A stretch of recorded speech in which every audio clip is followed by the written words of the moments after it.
Hey, what's up guys, and welcome to Fab Unofficial. Third video, I hope you guys are liking them.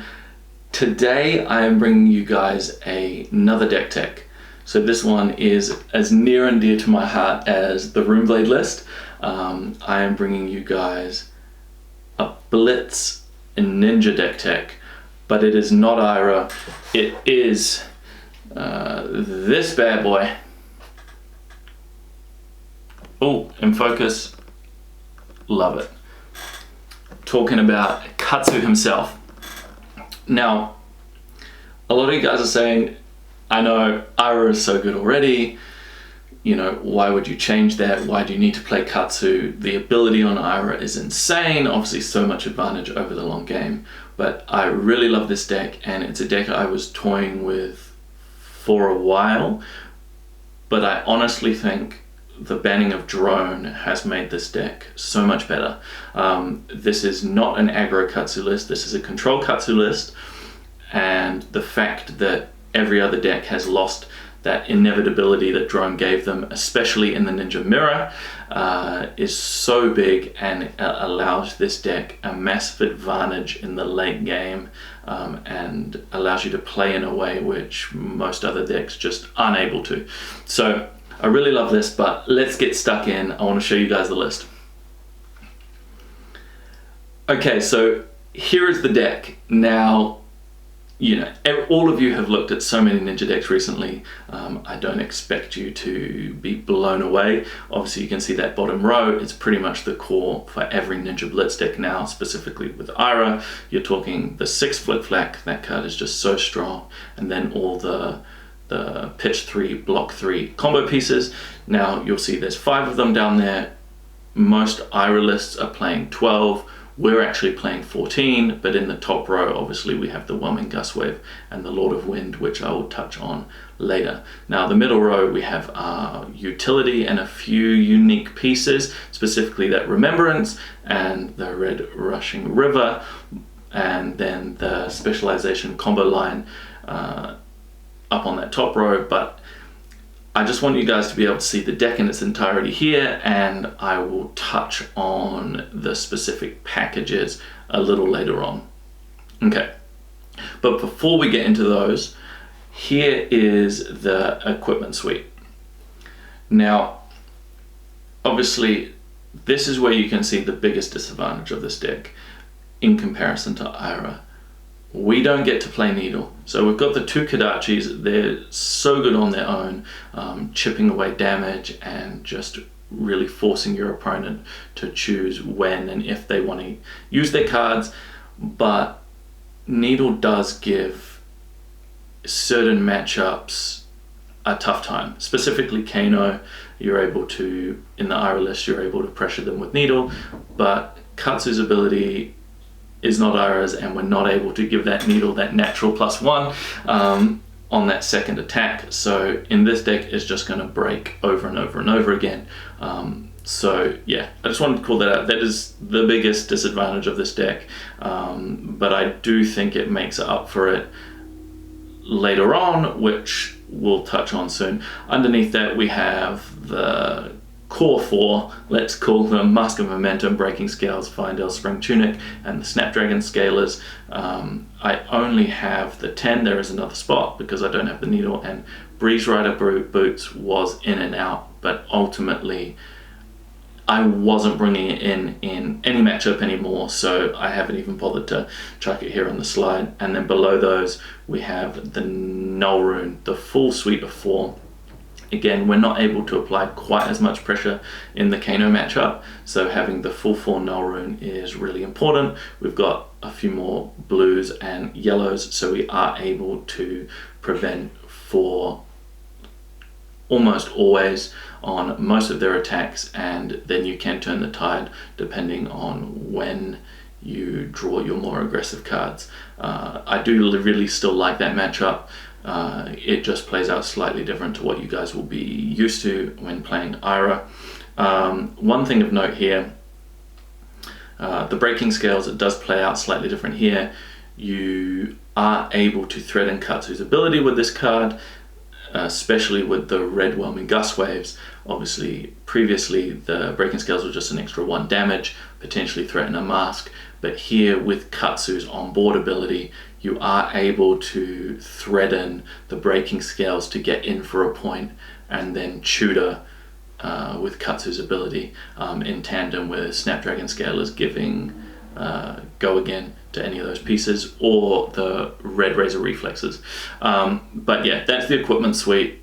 It's pretty tried, true, and tested, but yeah, nothing too exciting there. Now, again here, I wanted to show you guys the main core of the deck, 6 Flic Flaks, and those pitch 3, block 3 combo pieces. I cannot stress how good Flic Flak is. Now, there's a ton of chat, whether on the Flesh and Blood fan page or the Reddit, and articles and other videos that have gone into why Flic Flak is so good. But on the surface, most cards that you're going to play are going to have around that 3 block, apart from premium defense reactions, which will generally have 4. Outside of something like an unmovable, but obviously that card's split across 2 cards, so it probably evens out to about the same anyway. Now, Flic Flak, the reason why it's so good, if we just take the red one for example, if you generally are having block 3 as an average across cards, with 2 cards that's block 6. If one of them's a premium defense reaction like Sink Below, then that's going to be a block 7. With the red Flic Flak across 2 attacks, you're actually able to get block 9, and then with the yellows a block 8, and then a block 7 even with the blues. So that's why this card is just so good, and the fact that you can split it up across multiple of their attacks, attack actions, weapon attacks, whatever that looks like, it's just busted. We don't really need to talk about it anymore. It obviously is running rampant across the format. Many people have actually called for this card to either get banned or get restricted. It was probably the biggest talking point when they did ban Drone, that it wasn't this card that got the X instead. But I don't know if I necessarily agree with that. I think Drone was a pretty good pick. I really didn't like how it ended up playing out. It did feel a little counterintuitive to how they've designed the game. But yeah, this is the core of the deck. It works. There's no reason to change it. So we can probably move on. Now, here's the utility cards. Enlightened Strike, again, the ability to be more aggressive, draw a card or go again and set up for another attack. The ability for you to just pivot and apply pressure out of nowhere with this deck just makes this thing an all-star. And the fact it blocks 3 as well was probably a mistake. I mean, this card could have blocked 2 and it still would have been really, really good. The fact that it blocks 3, it's just an auto include. It's an absolute no-brainer. Now, the Torrent of Tempo, again, it's another mainstay. The 1 cost 5 attack, block 3 is great, and the fact that 5 power gets above most defense reactions means that this really does threaten a ton to get go again, which is the main reason why we've included the red Rushing River. Now, Torrent of Tempo, you want to force people to use multiple cards. It's what this deck wants to do. But very often on that pivot turn, when they need to start trying to swing momentum in their fashion, they can let this card through. In that instance, you want to be able to capitalize on Katsu's ability, so there's a ton of 0 costs. You generally can always pitch a card to go search up, and the red Rushing River is the next line in that combo piece. We went with the Rushing River because Torrent of Tempo is generally the attack action that's going to hit if one is going to. So playing 4 power attack action combo piece with Go Again itself now out of the deck is great, and its on hit ability is insane in the late game for setting up how and sculpting how you want your next turn to go, or what cards you want to draw, or potentially being able to pick another attack out of those and continue the turn itself. So we've got the one in there, and at the very least it's a combo card. It blocks 3 and it works with Flic Flak. So there is, or you can chuck it on the end, an attack for 3 on the end of a line of Kodachis, and it's no reason why it shouldn't be in this deck. To me, it's a no-brainer. The Hurricane techniques are a little bit more interesting. Obviously, Pounding Gale has found a lot of success as a combo card that also blocks 3 and naturally attacks for 5. You're able to chip a little bit more damage in here. Hurricane technique is in there over Pounding Gale because of its combo potential with the blue rising knee thrusts you saw previously. So often, especially with the red razors that you can see in this line as well, you're able to Kodachi and then get in with the blue rising knee. With the Katsu, the on-hit ability of Katsu, they're threatening you to be able to search up the Hurricane technique. Rising knee is going to take another card out of their hand, which is huge, and if they don't, in combination with either Razor Reflex or the Snapdragon Scalers, you're able to threaten, go search the Hurricane technique and get multiple hits in with that. And again, it's a combo card, it blocks 3, and naturally it's a 4 power attack, so it's so good in this deck. You guys will have seen Nick Butcher and Matt Rogers have switched to this line in their IRA list. They obviously have to draw it naturally if they want to combo.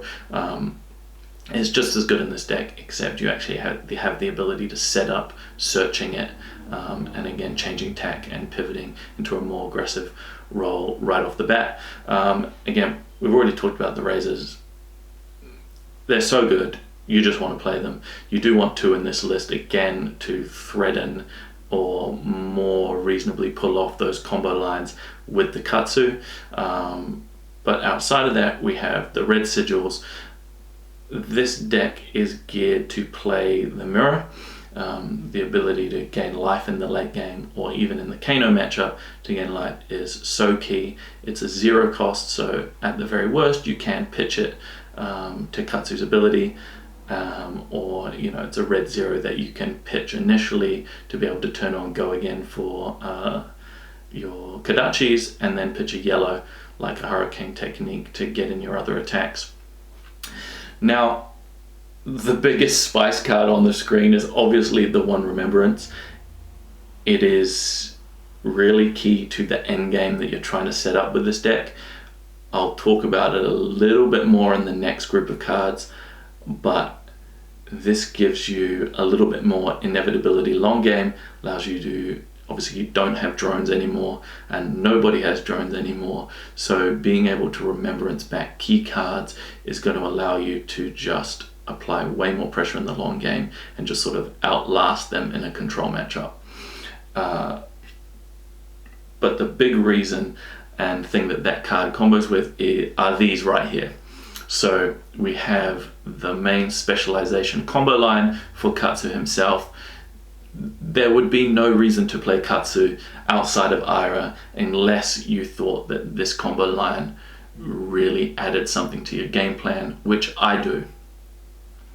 Now, getting stuck into the reasons why, straight off the bat, is Drone allowed this inevitability. You could either use it to block or to attack, but it would go on the bottom continuously, and along with a blue pitch, just allowed you to continuously apply pressure forever and ever and ever. Removing that out of the metagame has meant that every other deck will eventually run out of resources. This deck will too, but you're able to get an extra shot of life with the Lord of Winds. So Lord of Wind reads if Mugenshi Release was the previous card in the combat chain, you're able to pay X resources and shuffle X cards, named either Surging Strike, Whelming Gustwave, or Mugenshi Release back into your deck, and it gets plus X.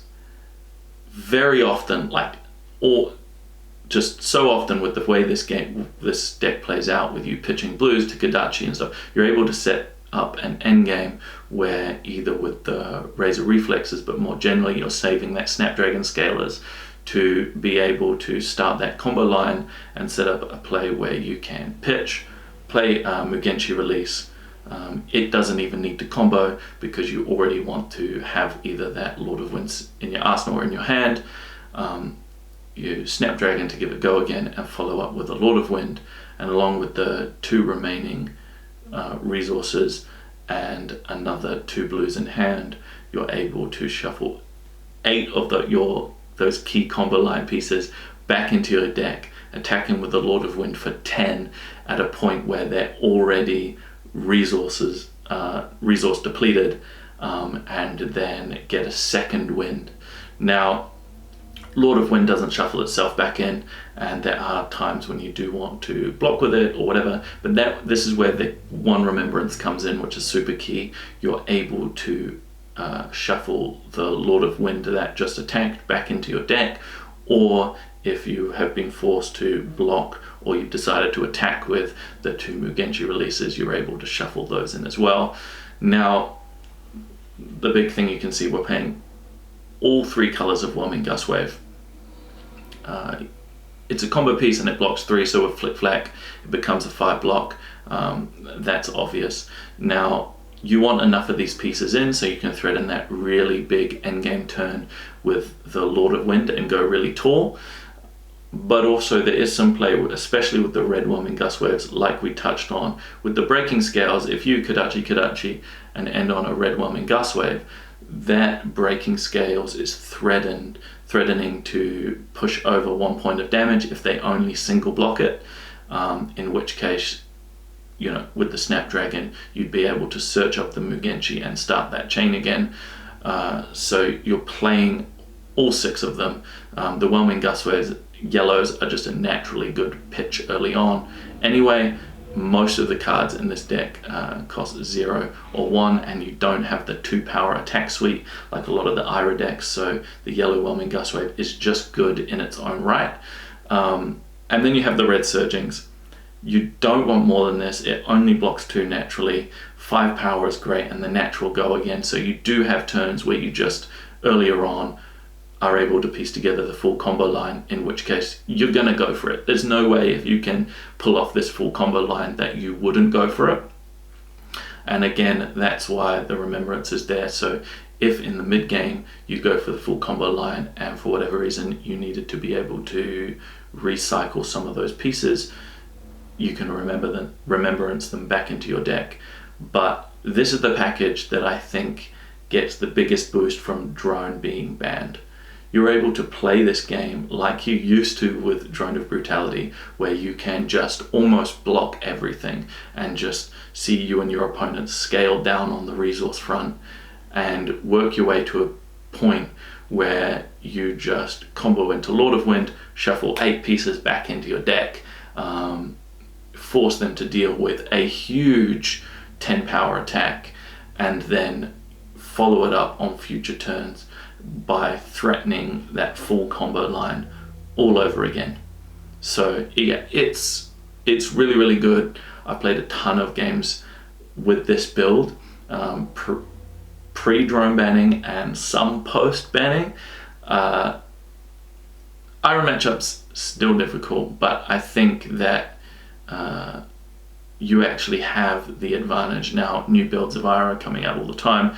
Who knows how those pan out, especially in Blitz. Changing 2 guards can make all the difference. But I do think that with the Sigils being able to gain life in key spots, and the Lord of Wind package being able to outlast that Ninja Mirror, I do think this deck is really cool. Plus, let's be honest, Ira is boring. I'm over it. I want to play a different hero. I'm going back old school, and I think that this guy right here is the truth. I can't wait to play with him again in Classic Constructed, but this deck's really fun. I hope you guys try it out, test it out, and I'd love to hear your guys' thoughts on it. But yeah, there's the deck. I'll put the deck list down in the comments below, so please let me know what you guys think. But yeah, other than that, I have a few more videos in the pipeline coming out, but as you'll know off my last video, spoiler season for Monarch is fast approaching, so I will be releasing weekly spice list videos where I chat a little bit about my favorite spoilers each week. I cannot wait. I'm so excited for this set. But yeah, until next time, guys,